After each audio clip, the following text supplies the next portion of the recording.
இதோ இவ பேரு அருவி. சுட்டி பொண்ணு, எப்பவும் துருதுருன்னு இருப்பா. இவளும் உங்களை போலவே முதல் வகுப்பு தான் படிக்கிறா. அருவிக்கு ஒரு செல்ல தோழி இருக்கா.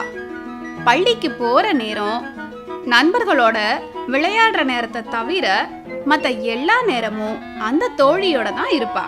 2 பேரும் அப்படி ஆசையா விளையாடுவாங்க. பள்ளியிலிருந்து வீட்டுக்கு வந்த உடனே அந்த தோழிய பார்த்துட்டு தான் அருவி வீட்டுக்குள்ளேயே போவா.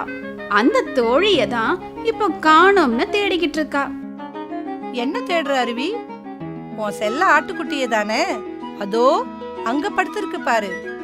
அங்க அருவியோட தோழியான ஆட்டுக்குட்டி ஒரு ஓரமா படுத்திருந்துச்சு. வெள்ளையும் கருப்புமா எவ்வளோ அழகா இருக்கு பாருங்க.